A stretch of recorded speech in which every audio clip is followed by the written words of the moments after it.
Pada tahun 2006, kita sekali lagi dikerjakan oleh skim cepat kaya moden yang bernama Skim Swisscash.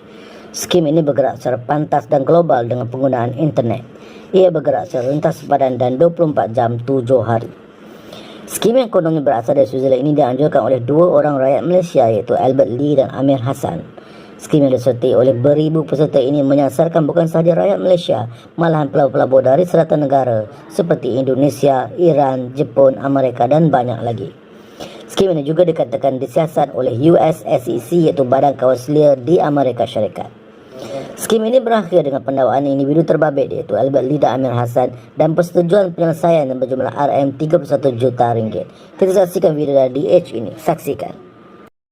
SC has entered into the largest settlement in its history involving 31 million ringgit over the Swiss cash investment scam, and it will use the money recovered to restitute eligible investors affected by the investment scam, said SC's chairman Tan Sri Zarinah Anwar.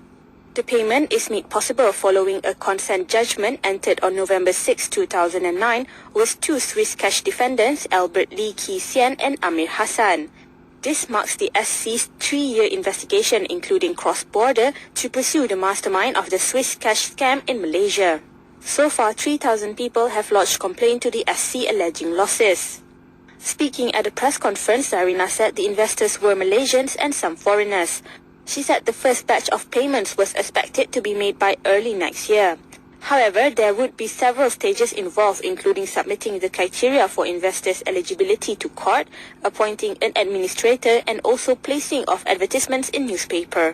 But of course, not all claims will be entertained because, investors, they have to understand they have to provide some documentary proof because we cannot just pay out on the basis of verbal representation. So proof will have to be obtained. We have to go through the documentary evidence to ascertain whether these claims can be met or not, and then only pay out. So it will take some time, but we anticipate that the earliest payments we could make will be sometime early next year. The SC issued the warning on November 5, 2006, might also find difficulties in securing compensation. Investors would only be compensated based on the amount of their initial investment without any profits.